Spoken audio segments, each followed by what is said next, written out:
Hello, you're listening to Ready, Set, Go Real Estate Investing Podcast, presented by Brandon Elliott.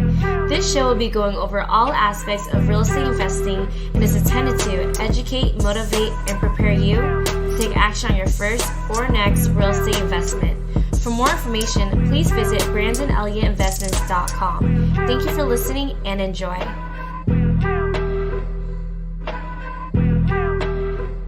Welcome back, everyone, to Ready, Set, Go Real Estate Investing Podcast. I am your host, Mr. Brandon Elliott. I'm excited today. We have some boss women in the house today. Jen and Stacy, you guys are in Florida area doing some multifamily. I think you guys are traveling right now, but we are. So where are you guys at right now? We literally came to Indianapolis for the pole qualifying race that is on Sunday, and we made a weekend of it. So we're here to network and have fun with friends. We're in the downtown, Marriott downtown, just overlooking all the city. Very cool. That's so cool. So anybody out there that doesn't know exactly like your story, what you guys are up to, do you mind just giving that 30,000 foot view so that the listeners can understand? I know that you guys started off originally with residential multifamily and got inspired to do more bigger deals and syndication and so forth. Absolutely. Yeah. Do you want me to start or do you want to start? I'll start, and because your story is more fun. My story is entertaining. I started back in 2003 as a side hustle because I spent 22 years in corporate America. I retired in 2015 from there to do real estate full time. But back in 2003, I had a big ego and a big dream, and I decided I was going to go do it yourself flipping with my brother and my dad. I lived in California at the time. And so I just decided to do it in my own backyard, but there was minimal profits. So I think after 7 months, I made $1,500 and thought, well, I don't know what the hell I'm doing. I ended up then flipping a condo in Modesto and had an opportunity to hold it, but I stupidly didn't. I didn't take the guy up on his offer to mentor me through it. And I was like, I'm going to keep wholesaling and flipping. And I ended up moving and letting it go. And then it was a while, right? And pretty soon the recession hit and I kind of backed up. I contracted with the economy, which I really regret. Mm-hmm. I wish I would have expanded and stepped into it and looked at all the opportunities, which is what Stacey did, which is why her story is a little bit better. She actually continued during the recession back then when I just kind of punked out. So I slowed down a little bit and then got back involved. Once it calmed down a little bit, got back involved with flipping for profits so that I can get into buy and holds. I think I bought my first duplex for $40,000 and that was fun. So where was that at? It's in Indianapolis, ironically. Never been to it. In fact, we were just talking on the plane today. You know what? We've never been in any of these properties. Like I haven't been in any of mine. We should go get an Uber. Maybe we should get an Uber and go check them out. And we could do like a TikTok video about it. And go, we've never stepped foot in here. And then we started doing the math on how long it took us to actually fly here. And then go see it and how long that takes and how we do it remotely. So it's faster, but we might actually go see them today. And I think we have 10 here now. What a blessing. I love that. That's so cool. Yeah. So that's me in a nutshell. That's me. Yeah. Cool. I did seminars, a couple seminars, ended up getting trained on multifamily and just put another binder on the shelf and really had to go through the school of hard knocks and figure it out. And so here I am now figuring it. I figured it out and I've got a little rhythm. So I guess my message to everybody is that everything that you want's on the other side of that fear and you can figure it out. So. Oh yeah. I love it. Stacy, what about you? So why real estate and how did you get started? You took the bull by the horns and kind of went right in when the market was doing exactly the opposite and everybody was, freaking out. Well, for me, it started like our timelines are very interesting. They're around the same. I started in 2003. For me, it actually started, I was in corporate America. I was working up. My goal was to be the CFO. I worked at a public company as a controller and I was like, I'm going for CFO. I had eyes on the prize and I ended up going to a Tony Robbins seminar and something in that seminar made me realize like, oh my God, I am not on the right path. I'm not on the path I'm supposed to be on, but I didn't know what that meant or what I was supposed to be on. But anyway, it caused a lot of like seeking and searching and trying to figure it out. And that path brought me to real estate investing and going to real estate investing clubs. And I was read Rich Dad, Poor Dad. And I was like, this is so logical. My background's accounting and I'm a CPA. So like everything is logic. And so I was like, this is so logical. You buy it for this, you have this much rent, you have this much expense. Why wouldn't I do that? But I didn't know how. And so I paid for an education. It was complete crap, unfortunately, but I at least got enough excitement and enthusiasm and pieces of knowledge to get out there and make a bunch of mistakes, but get out there and start doing it. Because you've in real estate, you learn when you're doing it. And that was really what I learned it through all of the mistakes. But so for me, it started with my very first property was a single family, but my second property was a duplex. My second, third, fourth, fifth, sixth. Every once in a while I do a single family, but most of my investing career has been multifamily. Sure. And for me, I lived in Sacramento, California at the time. And not that you can't invest in California, but the prices are a lot higher there, and it's more competitive in a lot of markets. And so I was just struggling. I was on a struggle bus. I couldn't get started. And I ended up coming across one of my instructors who lived in Canada, invested in the States. And I was like, how do you do that? Yeah. And that's when I learned about remote investing. So my very first deal, it was remote-ish. It was 2 hours away. So I could drive there, but I only drove there twice during that time. And then every deal I did after that, I learned how to do everything from my computer and my phone. And now, like 20 years later, that was almost 20 years ago, it was 19 years ago. There's so much available now. Technology. Yeah. It is so easy now. But it was doable then. So my whole career started and I immediately went from Reno, Nevada. Then I was in Illinois, then in Michigan, then in Florida, then in Kansas City. And I ended up doing real estate in 17 different markets. Over the years, I have done it we have real estate in 17 different markets across the US. But when I was just getting started, I found that whole process. Once I got it down, I was like, oh, this is really doable. And it really came down to learning how to lead and manage teams in other places without having to physically be there. And the time factor is insane, how much less time it takes. Yeah, right. Oh my God, because we're not driving to the property. We're not driving to Home Depot. We're not doing any of those things that if the property was near us, I'd be like, should we drive there? I'd probably go. I know, because it's there, but it's not necessary anyway. So you know what's so funny is like my situation was slightly similar. I was on the fence for 2 years out in San Diego, California. Just didn't have the right education, right? And didn't know any better. But I was studying all the books, all the podcasts, all the YouTube I could get my hands on for 2 full years, 4 hours every day, no exaggeration. And then I finally found myself, all my offers kept on getting kicked out because I was going against like real investors, stuff that I do today. You know, all cash, no contingencies, closing in 5 days. But investing over in Ohio, I quickly realized that it cash flowed, but it was also, I got my single family house. 2 months later, I got a triplex. And the difference was night and day. You know, once you have a vacancy, you still have all of your expenses really covered in many cases. So once you actually started doing multifamily, obviously, like it doesn't take rocket science to see, wow, the numbers are better here. But how much longer afterwards you started going down that path to really get into something bigger and bigger syndications? Yeah. So, syndications was much, much later. Okay. Primarily because I never wanted to not be in control of the deal. She's a control. And so I just was unwilling to put my money in the hands of someone else to do it. I always wanted to be the one taking it. So syndications came much later, but the transition for me, so I started in 2003. In 2004, I actually moved to Detroit because at the time, Detroit was up and coming. The 2006 Super Bowl was going to be coming in 2006, and the city was highly incentivized to get ready. Otherwise, it was going to get pulled.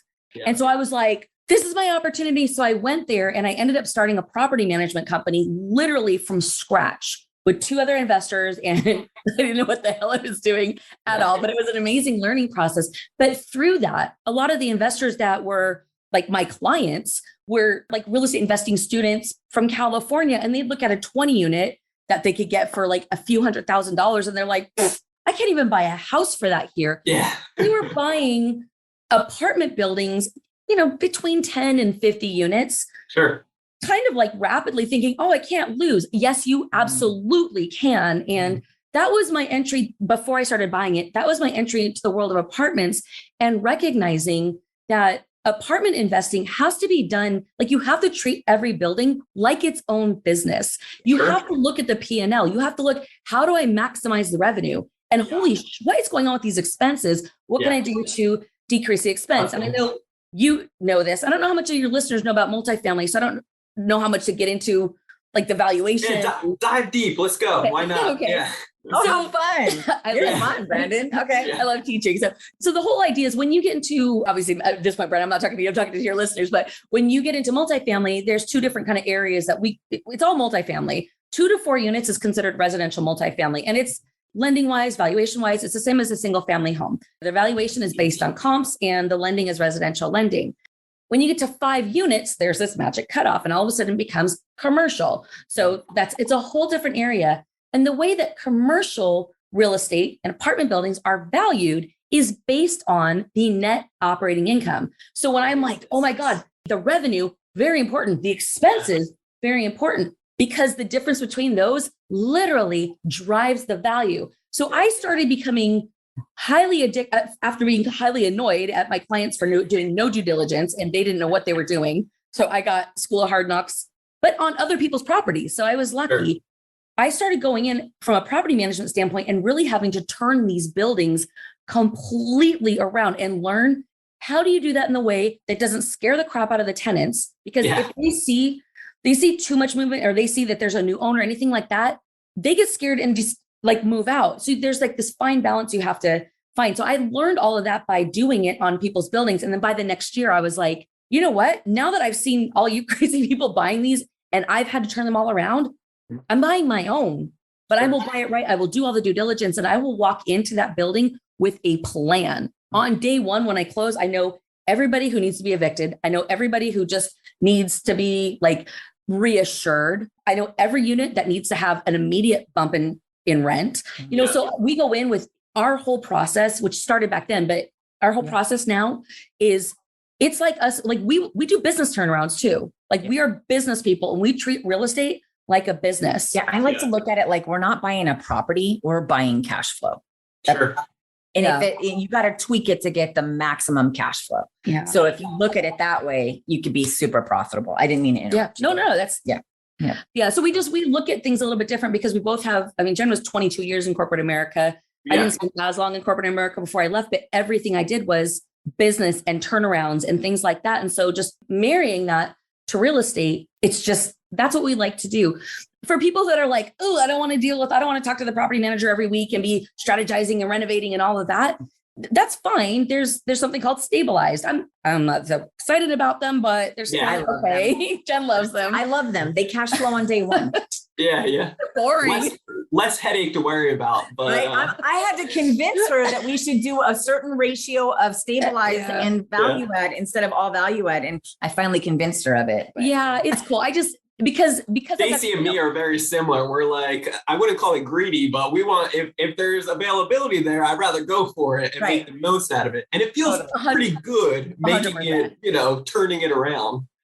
It does. I agree with that. The dopamine is addicting. Yeah. So true. It is a blend because Jen is good about like really like streamlining things. She's definitely a strategist at every level. So she's helped us create this like nice blend because for me, it's about the money, but I'm not so, once you have all the money that you need, that you ever could spend, it's not, money's not the big driver anymore. Now you're like, okay, what's next? And the thrill of the turnaround is it's just fun. Like how much money can we make? What can we do with it? Meanwhile, I'm over here like, we've got enough. Let's go make some memories. And how about that? Let's travel a little bit. Wrap it up. Yeah. That's sorry. You were going to say something. I'm sorry. That's exactly it. No, you're good. I love it. So talk to me, like, what are you guys focusing on now as far as properties go? And let's just dive into that. This is awesome because we just literally we moved to the Northern Orlando area recently in Florida. And we've never really invested where we've lived before. And we were driving around and I started seeing signs for stuff, off market deals. And I'm like, oh my God, they're picket signs. This is amazing. Like let's call bandit signs. Bandit signs, whatever I call them picket signs because I came from corporate America and it's like you're marching for bandit signs. Yeah. And so I was just like, oh my God, there's all these. So we called the guy and we started establishing a relationship with somebody in Florida because we want to dive in and get into anything that's like, 5 to 55 units in the area if we can find it. And there's tremendous growth growing there. But right now, 1,000%, I will tell you, I bit off more than I can chew on something. And that is we bought a motel and we closed on it in January. And it's a different business model, but it's fascinating to me. And it's something I want to go learn. because, and it's a 40, they call it keys in motel world, which I learned last year, but it's a 44 key motel, 2 different buildings. And we're going through a rehab on one of the buildings. Just got a new roof. There was 45 mattresses that were just delivered. 200 pillows. 200 pillows. Like FedEx was just rolling in but we're not there. We have boots on the ground. Our operator, our business partner is there running this whole thing for us. And but it's very fascinating because the first thing we did is we went in and we assessed the staff and do we have the right leadership there to run it full time when we're not there, because we are doing it remotely. So we're trying to merge our remote multifamily model with hybrid motel, because I feel like there's an opportunity there. I really do. And so for me right now, I want to get this one locked in. So we don't have I don't want to do any other deals, like value add deals. Okay. Until like Q3. I'm trying. But I know that we definitely want to make sure we get our money into assets in Q3 and Q4 towards the end of the year. Cause right now with everything going on, the dollar is just sinking. We don't want to stay in cash positions. Right. So I have until the end of this month, okay, to stabilize stabilize stuff at the motel and then dive right back in. So we're in that process of establishing relationship with brokers right now. And I'm super fast, just excited about the whole opportunity because we've been working really hard to get our fundability up and things are opening up for us there. And so I think we're going to be able to get into some bigger buildings and hopefully I'll convince her to get into at least one stabilize and one value add by the end of the year. Nice. Even though I know all she wants to do is another value add. We're already doing first. One. Value add first. So, I know. So when it comes down to these projects, what is the exit strategy that you guys have? Do you guys have time frames that you typically keep in mind to either refinance or just totally flip and exit out of? It totally depends on the asset. Yeah. Oh, go ahead. It all depends on both. It does. It depends. I mean, it depends. First, it depends on the market, because one of the things we do look for is we look for the emerging markets, like when something is starting to go through its cycle. So my preference is I am a buy and hold investor. I don't like selling. Anytime we sell, I'm like, my soul hurts a little bit. I love selling and dropping it into a different market. But that's to go bigger. Yeah. So that's the whole thing. So, but everything that we do is very much a business decision. We don't get attached to anything. When we sell something and our money is sitting in cash, normally I'm like, I don't mind if it's not making a return for a little while. But when we're going through a time where there's recession and stuff, I don't want our stuff. Like I want all of our money invested like in stuff. But this is why I don't want to do a value add because of that, right? With the supply chain issues, materials. I'm like, I want to minimize the rehab. You know what I'm saying? So it's like, it makes sense. Want to get my money in a hard asset, but help me convince her, Brandon. True. I want to segue a little bit. You know what I'm saying? You got to convince us both a little bit, but I get it. Let's shrink the rehab timeline so we mitigate risk. That's all. Strategically. In fairness, probably like when we get to, because the motel is a big rehab. It is. When that is done and we're getting into our next project, we'll probably find something that lands somewhere in the middle. Because I like the big value adds that are very problematic. Those are the ones that are the most fun. They are. But right now, taking on another thing this year that's a big rehab, I feel like is risky because of all the supply chain issues. And we're just, we see it, we feel it. So we'll probably find something that is just more of a blend. Like it has already stabilized, but has upside that we could do, over time. And we'll see. Other side of that too, Brandon. I don't just think about the rehab, the recession, all that in the supply chain. I'm also thinking about if the rehab takes longer with these interest rate hikes, they're going to hike it 5 more times. They just are. And if you're in the middle of this rehab and you go into the deal, but you don't quite know, and you can speculate what the interest rate is to refi, but you never know with the supply chain. So that's why I say what do you guys do for lead generation in many cases? I know you guys are in a bunch of markets, right? Yeah. We have only one way that we find property, which seems insane because we know like 35 ways, and I've done all of them over the years. And the one way that gives me the most results in the smallest amount of time is just reaching out and talking to commercial brokers. And so what we'll do when we're going into acquisition mode, this is kind of what this will look like. When are we starting? June? Yeah. Okay. So whenever June, that's only like a few weeks away. I know. You should be happy. It's June 1st. Oh shit. Yay. Excuse me. Okay. So this is what acquisition mode looks like on a day-to-day basis. So in the beginning, we'll say, we'll do some emerging market research and we'll be like, okay, let's just initial. We don't go deep yet. So we'll do some initial research. We'll be like, these 5 markets are interesting. Yeah. Let's just make some calls. So we'll start calling and talking to brokers. Well, let me ask, not to cut you off, but what makes it interesting to you guys? Because maybe somebody brand new getting started into multifamily, they don't know.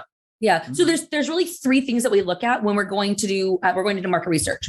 Yeah. This is aside from like looking at market cycles, because I feel like the complication of trying to explain that to someone might be beyond the scope of this. It's detailed. Yeah. But let me get to like more of the basics, some of the basic stuff that we do. First of all, the market has to match our exit strategy. So not our exit strategy, our strategy. So if our strategy is stabilized, we're looking for markets that have a higher market cap rate. So the example I give for that generally is like for Hartford, Connecticut, if it has, let's say, a 10% cap rate, for stabilized, I want a higher cap rate. A higher cap rate is going to be higher cash flow, but it also means there's less value in the property. If I want to sell that property, people don't consider that market as valuable. That's why the market cap rate is so high. And cap rate is a mind, it's a mind screw over many times. But the opposite for a value add, if I want to do a value add project, I want a market that's going to have a lower market cap rate. So for example, Miami, let's say Miami's 5.5%.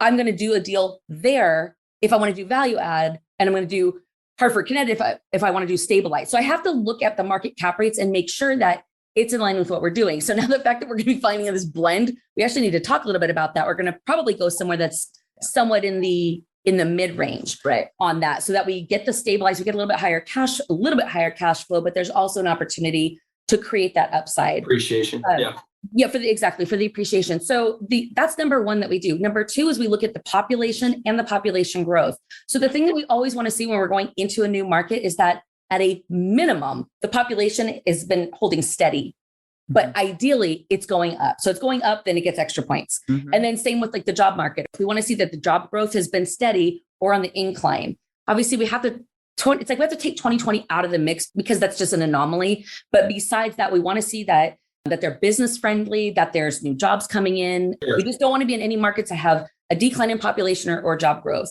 So those are some of the things we look at. And then we will automatically cut off the very high priced markets. We're not trying to buy apartment buildings in San Diego because the capital side of it. I like the residential multifamily though, but to make it work, you really need to get creative and do like short-term rentals, more like.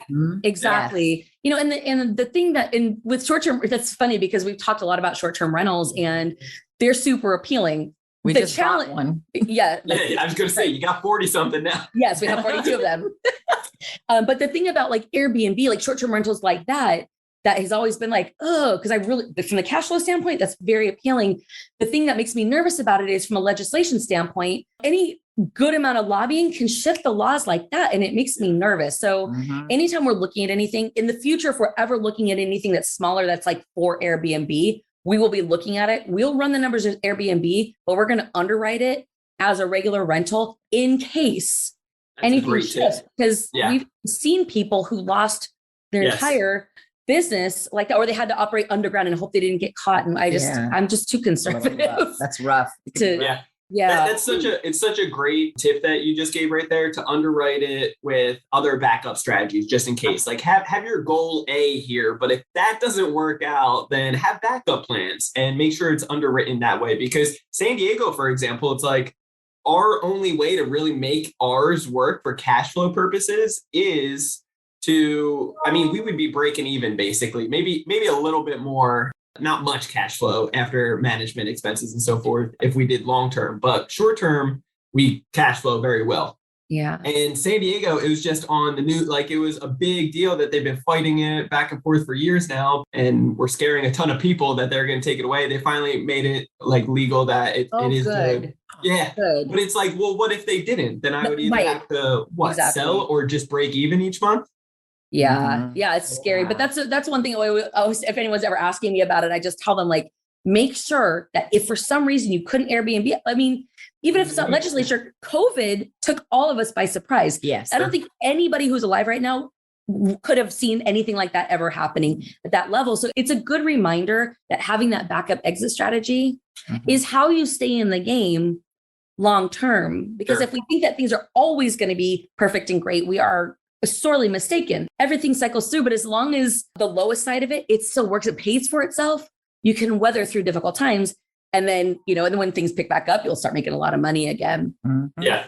So before I did cut you off about the breakdown of where and why, you're talking about relationship capital, basically utilizing people and brokers and so forth to really find those deals for you. Do you mind just diving a little bit deeper into that and tips and tricks for the listeners on how to find those people, but also like what qualifying questions to ask them?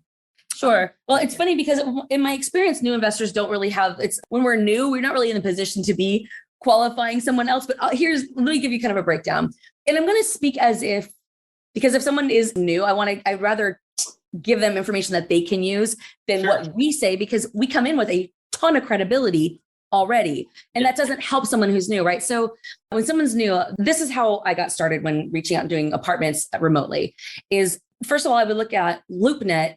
Crexy didn't exist back then, but LoopNet did. But now you can look at LoopNet, Crexy. I'm sure there'll be more websites if there's not already, where there's commercial listings. Now, those commercial listings are usually, they've already been looked at by tons of investors and nobody bought it. So then they put it on the website. So they're not usually like a good deal. Yeah, no, they're not usually a good deal. But I mean, although every once in a while, you never know. But so I'm never suggesting someone go there to find deals. However, there are deals there. So one of the things that you should always do when you're new is start reviewing those offering memorandums to just get familiar. There's a lot of lingo. There's a lot to learn when you're new. So getting familiar, but then also who's listing it. And then you call the listing broker and you act like you're interested in that property. And maybe you are, but even if you're not, just say, I saw your listing on LoopNet or on Crexy, and I wanted to see if I could get more information. Can I get a T12 and can I get rent roll? Can I get an OM if they don't have it already? And just to have an excuse to call them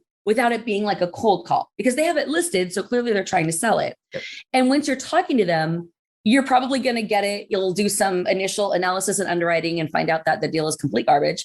So you can get back to them and say, hey, thank you so much for sending that.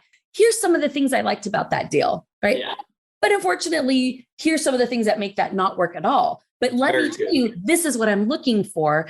And literally just because oftentimes they'll treat that as a test too. Yeah. They just want to see, are you even going to call back? So many new people, you freak out. And I remember I wanted to barf my brains out anytime I picked up the phone. I was terrified of the phone. I was so scared. But, a lot of new investors are like that. They'll get like a little courage to call, but then they won't follow up. And these brokers, they know that.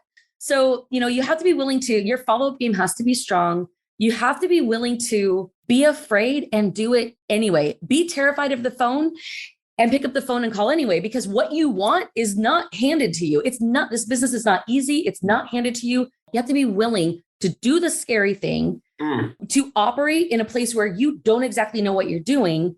Because depending, Brandon, depending on when people are coming in and starting this, sometimes they're in their 30s, 40s, 50s, just getting started. They are an expert at whatever they already do. Yep. So it's torture to come in and be new at something.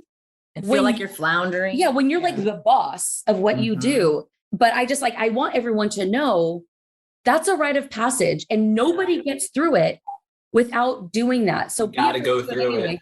Yeah, they can't stab you through the phone. Yeah. Nothing can physically happen. Are they going to stab them in real life though? No. I hope not. The worst that's going to happen is they might talk harshly to you. No, what's the worst case that can happen? You're not going to get that deal. It's okay. There's hundreds or thousands of them out there. It's the numbers game as well. And it takes repetition, just like you said, to go through it and also learn the lingo.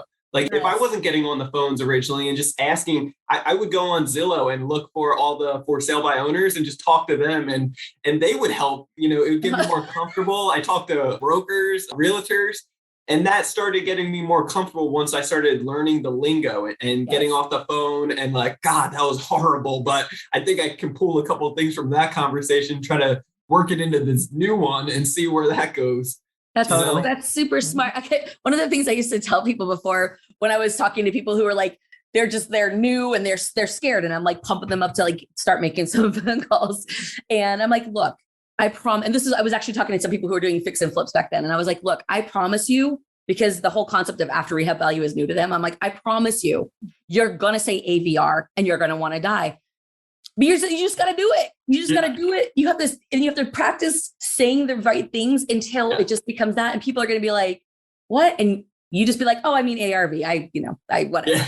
Yeah. And I said, there's no way to get through it. And plus you learn so much asking questions and getting things wrong, having them ask you questions. And you're like, shoot, I don't know. Then you go research, find out, get back on the phone. Like you got to be willing to get uncomfortable. Talk to me about learning curves. What have you guys experienced over the years? I'm sure it's been a bunch, but what that you think was most impactful that you're just like, God, I'm not going to make that decision again. And you think that the listeners could really grab onto? I know. I would say, I think I have two. I already know what yours is going to be, and then I'll have one. I lost $80,000 in one day. Okay. With a stupid decision. And I decided to not get the $450 inspection on one of my very first flips. Okay. Like within the first 10. And it ended up having a big, huge foundation issue. And it was overlooked.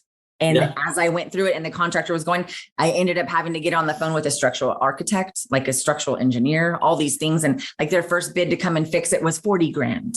Like it was ridiculous. I ended up having to sell that whole property at a loss of $80,000. Wow. It was horrible. So I will never not get an inspection again. I have to, just because it was a post and pier foundation in Everett, Washington. I'll just give you that much detail. And what I didn't know about post and pier foundation was everything. I had no idea about post and pier foundation, but apparently you're an expert now, I bet. I am, dude. I am an expert now. And I'll tell you that if I see post and pier foundation on any type of description on a property, I shudder. I still have PTSD from it because I had to then go get 5 more flips to pay off my money partner in order to get whole again. Because there's no way in hell I'm not going to get them whole. So I had to figure that out. So I know that there's a lot of people out there that can do this business with, no inspection, no contingencies, all those things. I am unfortunately not one of them. Based on that experience, I learned a lot, and I'll just leave it at that. I learned a ton. And that's great for listeners. I'm sure that can help out so many people. Like, don't skip out on something so minimum like a inspection, getting somebody out there that can really give you a detailed description of what you're about to get. Right. Because I stepped over a quarter to pick up nothing. To get smacked in the head with a big ass bill. I say $450, but at least I lost $80K. That was at least. Okay. It's a good learning curve. I appreciate that. Yeah. And it's funny because one of the things that you learn a lot. The more expensive the mistake, the deeper it is.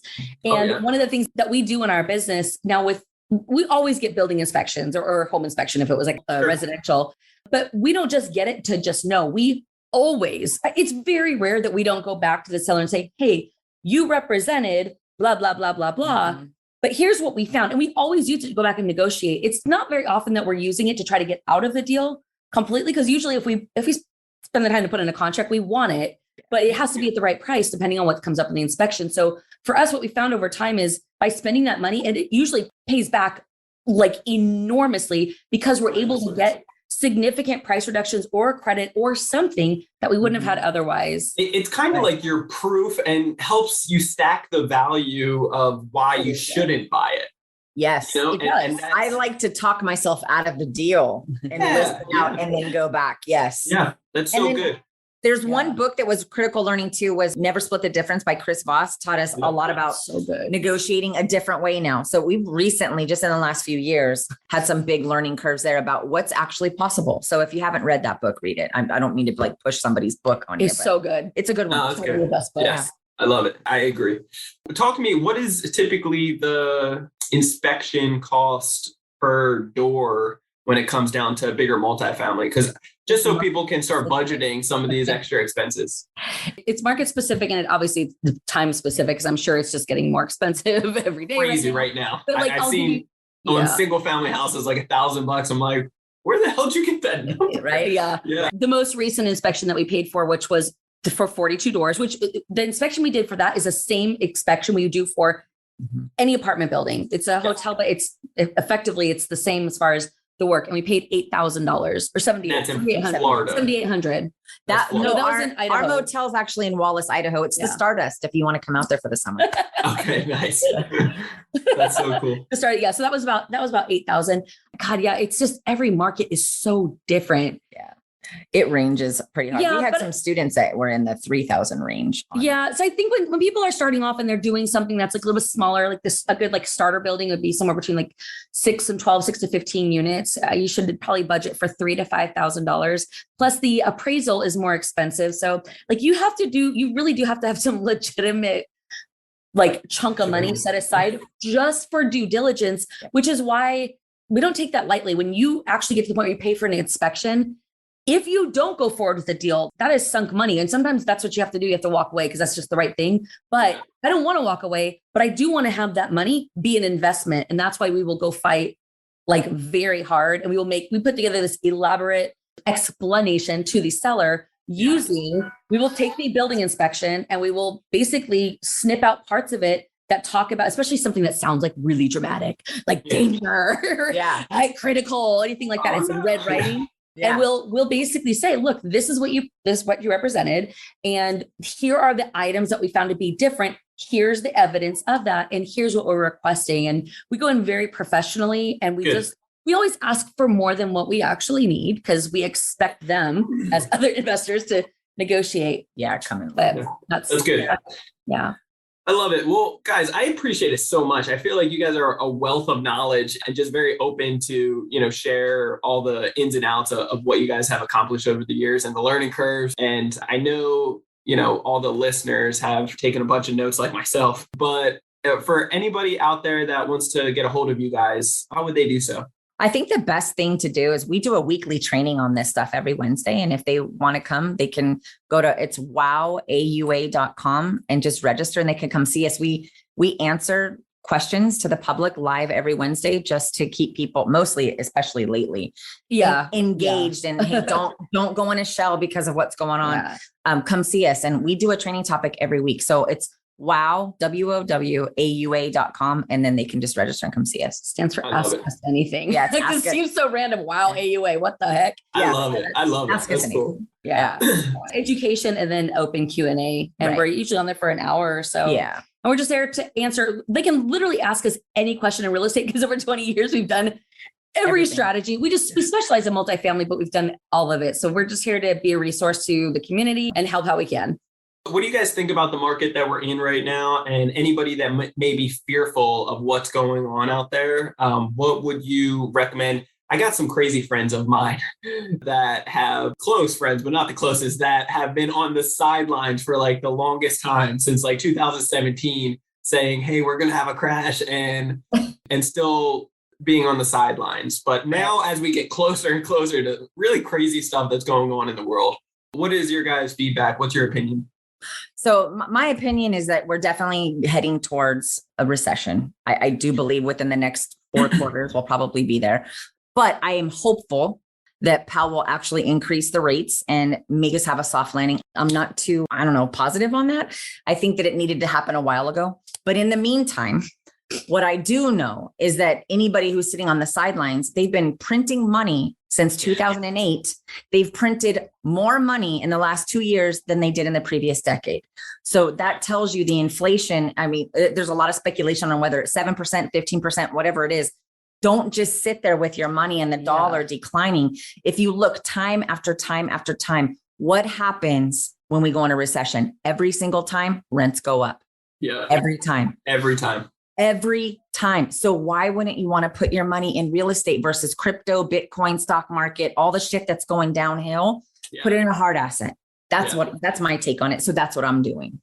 I like that. Yeah. And I think the only other adjustment I have, because a lot of times people will be like, oh, fear is created from what is unknown, right? And one of the things that's unknown is how much interest rates are going to go up. So one of the things that we talk about, because this is what we do when we're doing our own underwriting, this is what we do when we're advising people on our weekly call is like, look, if you are making offers right now, then take whatever the current interest rate is for whatever asset class you're in and add a 0.5 point just to be conservative, right? And if you're looking at months, well, first of all, if you're making offers now, you shouldn't be looking at months. You should be closing in 30, 45 60 days for an apartment building and, 30 to 45 for a smaller multi. But we're just telling them like, just change your interest rate. For Jen and I, we laugh. We're like, you know what? When we started, it was like 8%, like 7-8% is normal. I know. Like, yeah. My very first one was 8.5%. So it's and it's like, it's not going to cash flow as much, but those same top properties that we bought and we held on to that had a little bit higher interest rate, over time, they appreciate and you get more and more cash flow with, as long as you are steady with increasing the rents and staying up with market. Right. As an operator, you can do so well, even when interest rates are high, but everybody has been so accustomed to those really low interest rates for several years now that they're freaking out if they're new in real estate. They don't realize like, this has been weird. I mean, this it's is nice. Record-breaking history. So it's like how low it is. So how spoiled and how entitled we get to like, wow, like if I don't get these low 2% interest rates, and I'm not taking it. Like, yeah. Right. So we just advise people like, just get in the game. Stop worrying about the interest rate because you're going to be like, I don't want to pay that much. Cool. Anyone else who did is going to be a millionaire in X number of years when you're still waiting to get in the game. Right. You just got to get started. You might not make as much cash flow as you would have if you had started 4 or 5 months ago or last year. But what difference does it make? Get into something. Because Brandon, like once you get that first one, the next one comes faster. And then the next, and then it's so much easier. That first one's the hardest. So like I always say it's like 3. Once you get past your third one, then it's like, oh, I got this. Like you see the whole process each time and it's like, oh, each one's a little different, but you start like building it up and it just becomes easier. Totally. So I love that. Yeah.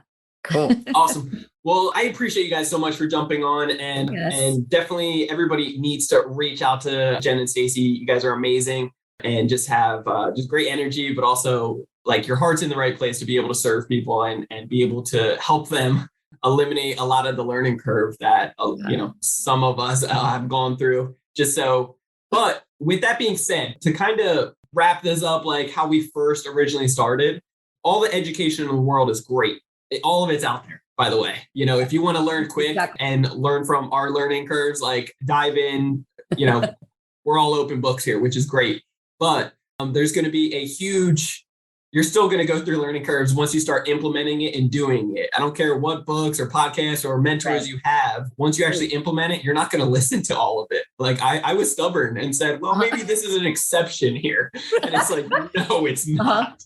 It's never an exception. So just implement it. And then you'll see as time goes on, have backup plans, have education, and eliminate that fear from holding you back from something so great on the other side of the fence here, which is amazing. But I love you guys so much. I appreciate all the energy that you guys bring and the impact you're making. Guys, if you want to reach out to me, you can always do so on Instagram. It's Brandon Elliott Investments. Otherwise, Facebook.com/Brandon Elliott Investor.